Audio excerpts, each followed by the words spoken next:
¿Qué tal, alumnos de segundo de secundaria? En este nuevo video, ya de la semana 7, vamos a tratar un nuevo tema, ¿sí? El tema de análisis vectorial. Bien, entonces, nosotros ya vimos que son el análisis dimensional, donde nosotros definimos a las magnitudes vectoriales, ¿sí? Bien, entonces, lo primero que nosotros vamos a hacer, ¿sí? Es definir qué es un vector. Es lo primero que vamos a definir. Nosotros, para comenzar este tema, debemos decir entonces qué es un vector. Lo primero que vamos a decir de un vector es lo siguiente: es un ente matemático que se utiliza para representar magnitudes vectoriales. ¿Y qué más podemos decir de un vector? También podemos decir que se representan mediante segmentos de recta orientada, mejor dicho, por flechas. Por ejemplo, esta flecha que tenemos por aquí, ¿sí? De color rojo, está de aquí, anaranjado. También estas dos son diagonales, mejor dicho, un poco orientadas. Pero no siempre vamos a tener así, sino también, por ejemplo, esta que está horizontal o sino también vertical. Esto que nosotros podemos observar aquí son la representación gráfica, pero también hay otro tipo de representación que, más que una representación, es una notación. Sí, puede denotar, mejor dicho, por letras del abecedario, cualquier letra del abecedario, mayúsculas o minúsculas. Yo he optado por utilizar mayúsculas en este video. ¿Cuál es la particularidad? Es que un vector siempre debe tener arriba de la letra una flecha. Si no, entonces no podemos decir que se trata de vectores, ¿sí? Entonces, una flecha arriba de la letra y le llamamos vector A. Para esta flecha de color rojo es el vector A. También tenemos ya en la flecha anaranjada el vector B, la amarilla vector C y la morada vector D. Bien, entonces ahora lo que vamos a hacer es identificar los elementos de un vector, ¿sí? Entonces, para identificar los elementos, obviamente tenemos que tener un vector, como por ejemplo esta flechita de aquí, que yo le voy a llamar vector A. Muy bien, entonces el primer elemento que vamos a ver es el módulo. ¿Qué es el módulo? El módulo vendría a ser el tamaño, la medida o la longitud de ese vector, y está representada por la denotación de ese vector, ¿sí? Que es la letra A, con la flechita arriba entre dos barras, ¿sí? Muy bien, esto que está aquí. O si no, también simplemente con la letra A, ¿sí? Ya no es necesario poner la flechita arriba. Entonces, si ustedes ven solamente la letra, entonces se está refiriendo a un módulo. Muy bien, para identificar entonces el siguiente elemento es necesario un eje de referencia. La mayoría de estudiantes que están aprendiendo física lo hacen, ¿sí? Y este eje de referencia es horizontal, como este que podemos ver aquí. Entonces, ¿cuál es el siguiente elemento? Este que está acá, un ángulo. Entonces, ese ángulo es el ángulo de inclinación del vector A con respecto a la horizontal. Y ese vendría a ser la dirección. ¿Sí? Muy bien. El siguiente elemento es este puntito que tenemos aquí llamado origen. ¿Qué es el origen? El origen vendría a ser el punto donde el vector A comienza a crecer, o simplemente el punto donde nace el vector A. ¿Sí? Muy bien. El siguiente elemento es el sentido. ¿Y qué vendría a ser el sentido?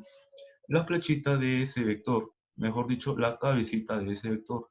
Este que les estoy señalando con el puntero. Bien. El siguiente elemento es la línea de acción. ¿Sí? Esta línea punteada que está ahí me hace referencia a la línea de acción. La línea de acción y el sentido están muy relacionadas, sino que yo se las he mencionado las dos para que ustedes puedan tener una mejor asimilación de esta información, ¿sí? Pero en sí, generalmente la línea de acción y el sentido es una sola. Muy bien, ahora sí, vamos a ver las clases de vectores. Por ejemplo, tenemos los vectores paralelos.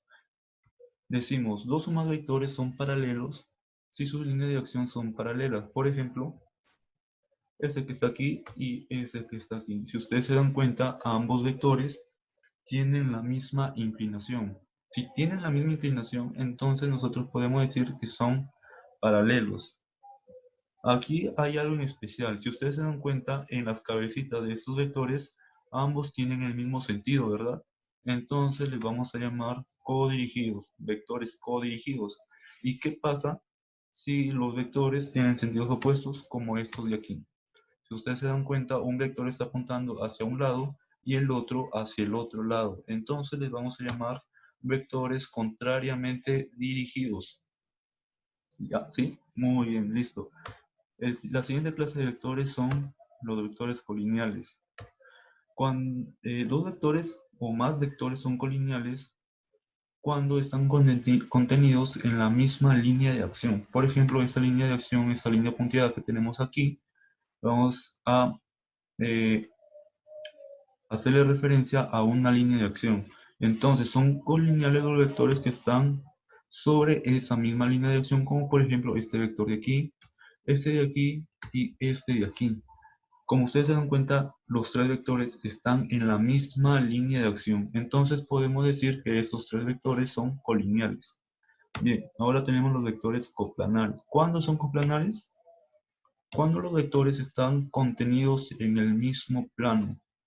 Por ejemplo, el vector E, el vector A y el vector U que tenemos aquí están contenidas en el mismo plano. Para que ustedes puedan entenderlo, les sugiero que pongan todos sus colores sobre su mesa. ¿Sí? ¿Quién vendría a ser la mesa? El plano. ¿Y quién vendría a ser sus lapiceros? Los vectores. Listo. Muy bien. Ahora sí vamos a pasar a las operaciones con vectores. Muy bien. Entonces, el método gráfico para suma de vectores. Bien, bien, aquí quiero que presten atención. Cuando yo estoy sumando dos o más vectores, lo que me da como resultado yo la voy a llamar resultante. ¿Sí? Muy bien.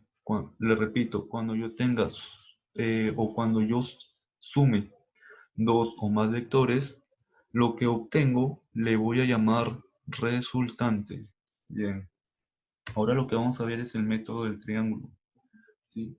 Dice, consiste en formar un triángulo, ojo aquí, atento, consiste en formar un triángulo con los vectores dados colocando uno detrás de otro. ¿Sí? Luego la resultante unirá el origen del primer vector con el final del segundo. Bien, yo sé que aquí no he entendido nada, pero vamos a verlo de una forma gráfica. ¿Sí? Vamos a considerar entonces este vector A por aquí y este vector B por aquí. ¿Sí? Ahí vamos a parar. Les voy a explicar esta parte. Miren, si volvemos al concepto, dice, consiste en formar un triángulo, ¿sí? Con la particularidad que un vector esté detrás del otro, ¿sí? Si ustedes se dan cuenta, el vector A está detrás del vector B. ¿Y eso qué implica? Que la cabecita del vector A siempre debe estar unido con la cola del vector B. ¿Sí? En eso consiste el método del triángulo. No se olviden de eso. Siempre debe de pasar esto. Les repito, la cabecita del vector A siempre debe estar unida con la cola del vector B. Entonces, la resultante, dice aquí, la resultante unirá el origen, ¿sí? El origen del vector A con, con el final del vector B. ¿Sí? Y ese vendría a ser mi resultante. Si ustedes se dan cuenta, la resultante unió el origen del vector A con la flecha del vector B, con el final del vector B. Entonces aquí hemos formado un triángulo y ese vector que unió el final del vector A con el origen del vector A con el final del vector B, vendría a ser mi resultante. Matemáticamente está representado de esta manera. El vector A más el vector B es igual al vector resultante. Bien, ahora tenemos el método del paralelogramo. ¿En qué consiste? Consiste en construir un paralelogramo con los vectores que me dan, ¿sí? Colocándolos de manera que sus orígenes coincidan. Ojo aquí, que sus orígenes coincidan. Luego la resultante será la diagonal del paralelogramo. Muy bien. Entonces, gráficamente es esto. vamos a considerar el vector A por aquí y el vector B por aquí. Entonces, ¿de qué manera vamos a formar nuestro paralelogramo? Lo primero que vamos a hacer es trazar una línea punteada paralela al vector A, por ejemplo, este que tenemos aquí. ¿Sí? Si se dan cuenta, esta línea paralela, esa línea punteada es paralela con el vector A. Luego de eso, vamos a trazar otra línea punteada, pero ahora paralela con el vector B, por ejemplo, esta de aquí. ¿Sí? Muy bien. ¿Qué más me dice la teoría? Dice, la resultante será la diagonal de ese paralelogramo. Bien, entonces en este gráfico, la resultante vendría a ser la diagonal de este de aquí. Muy bien. ¿Sí? Si ustedes se dan cuenta, la resultante de la diagonal es el paralelogramo. Entonces, matemáticamente está representado de esta manera. El vector A más el vector B es igual al vector resultante. Bien, ahora sí vamos a pasar a... Bien, entonces, lo que vamos a ver ahora es el método analítico para suma y diferencia de vectores. Muy bien, decimos, para determinar el módulo de la resultante de dos vectores concurrentes, utilizamos el método del paralelogramo. Sí, el método que hemos visto anteriormente, ese método lo vamos a usar aquí. Muy bien, entonces, ojo, son dos cosas lo que vamos a ver aquí. Sí, lo primero que vamos a ver es el módulo de la resultante. Para el módulo de la resultante. Listo, entonces vamos a considerar este vector aquí, lo vamos a llamar vector A, y este vector de por aquí, anaranjado, vector B. Muy bien, ¿qué hacemos ahora? Formamos el paralelogramo de la misma manera que lo hicimos anteriormente. Una línea punteada paralela al vector B y otra línea punteada paralela al vector A. Y la resultante vendría a ser la diagonal. Listo, muy bien. Entonces, ¿qué de nuevo vamos a ver aquí? El ángulo θ, ¿sí? ¿Y quién es el ángulo θ? El ángulo que forma el vector A con el vector B. ¿Sí? Es lo único de nuevo que vamos a ver aquí, el ángulo θ. Y para hallar, ojo, el módulo de la resultante, vamos a utilizar esta ecuación de aquí, ¿sí? Entonces decimos, la resultante, anteriormente dijimos que la resultante era el vector A más el vector B, ¿cierto? Listo. El vector resultante era igual a la suma del vector A con el vector B. Y si nosotros le sacamos módulo, nos queda lo siguiente. ¿Sí? El módulo de A más B, del vector A más el vector B, es igual al módulo de la resultante, y eso es igual, aquí viene lo importante, eso es igual a la raíz cuadrada del módulo del vector A al cuadrado más el módulo del vector B al cuadrado más dos veces el producto del módulo del vector A por el módulo del vector B por el coseno del ángulo que forman ambos vectores. Ojo aquí, les repito. Entonces, el módulo de la resultante vendría a ser la raíz cuadrada del módulo del vector A al cuadrado más el módulo del vector B al cuadrado más dos veces el producto del módulo del vector A por el módulo del vector B por el coseno de θ, es decir, el coseno del ángulo que forman ambos vectores. Bien, eso es para la resultante. Ahora, esto que vamos a ver aquí es nuevo, ¿sí? Ahora decimos para el módulo de la diferencia, ¿sí? El módulo de la diferencia. Muy bien. De igual manera vamos a considerar el vector A, el vector B, el ángulo θ, ¿sí? El ángulo entre los dos vectores. Y aquí viene lo nuevo. Esta vendría a ser mi diferencia. ¿Sí? La diferencia forma un triángulo. Si se dan cuenta, esta diferencia su origen está en el final del vector B y su final está en el final del vector A. ¿Sí? Observe bien esto y ¿sí? Analicen esta imagen y la diferencia vendría a ser esa. Listo. Entonces, lo mismo, la diferencia vendría a ser el vector A menos el vector B. Si le sacamos módulo, lo ponemos entre barritas, ¿sí?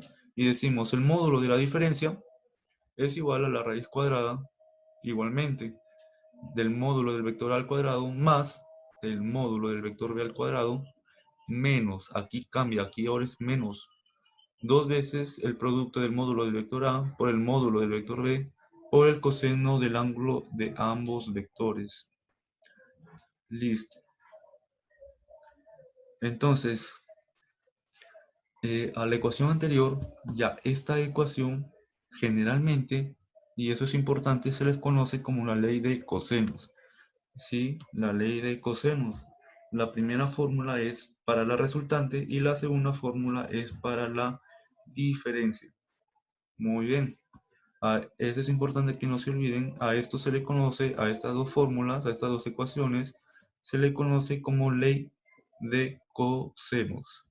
También existe la ley de senos, pero eso lo vamos a dejar para el siguiente video. Sí, muy bien.